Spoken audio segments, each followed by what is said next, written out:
This approach is recommended by Microsoft to migrate your development database to the production database.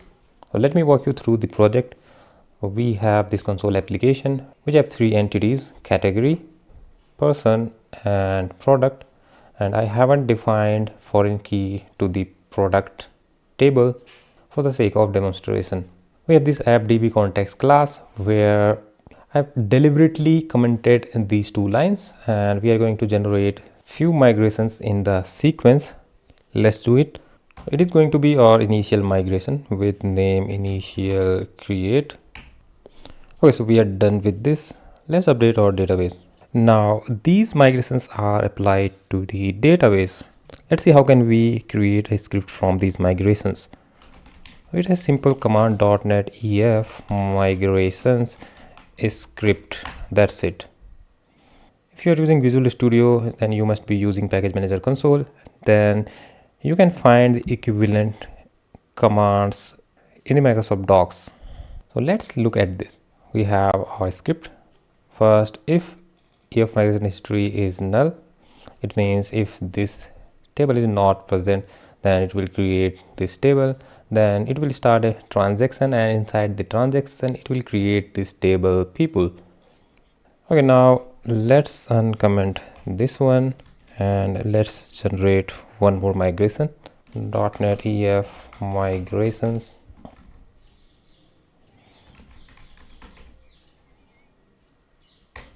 So we have generated another migration with add category C, and that C I have pressed accidentally. Let's update our database. Okay, so far so good. And I'm gonna uncomment this thing. Then I'm also going to create one more migration script. So let's create it.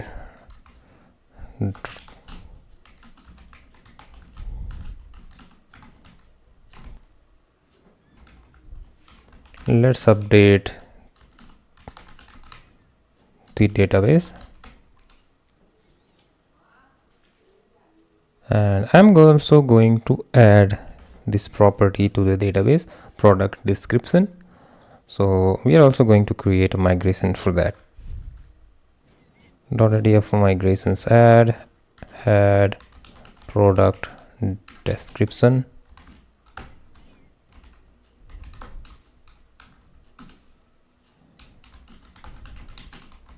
Let's also update the database.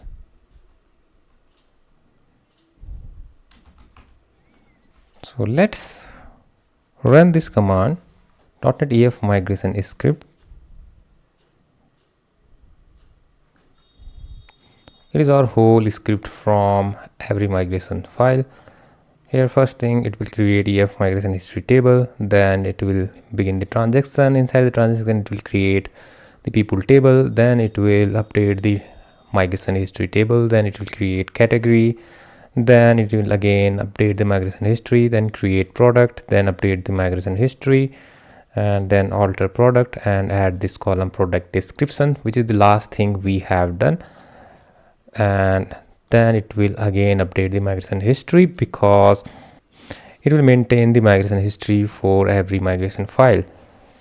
At the end, it will commit the transaction. That's it.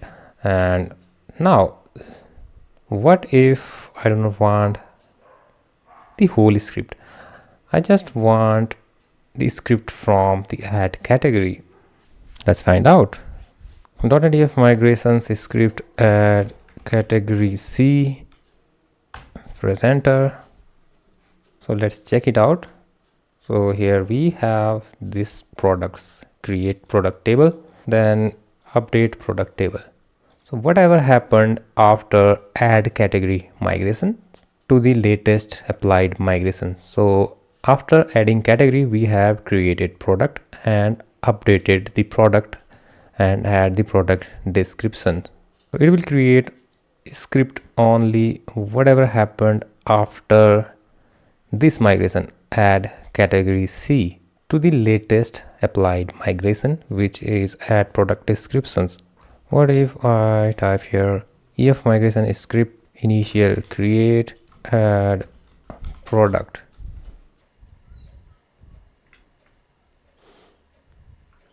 So it will skip whatever we have done in initial create. In the initial create script, we have created a person table, so it has skipped the creation of a script table.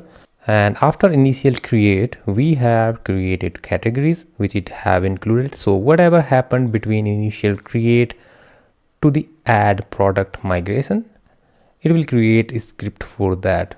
So after initial create, we have created categories, then we have created a product table, and that's it. That's the last migration. So when we type this command, it will create a migration from this point to this point. This migration is like a script from initial create to add product. Let's add one more property here, public. We have added one more property here, product price of decimal type. Let's create a migration script for that.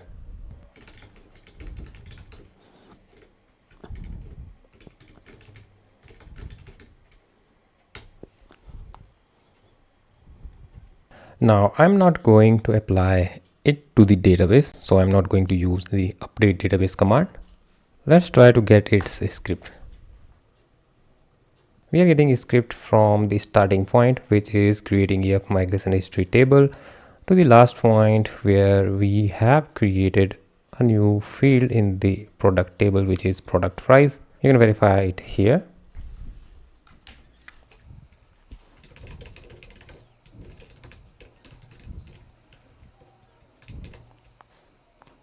Let's run this command, .NET EF migrations script idempotent. Let's see what it does.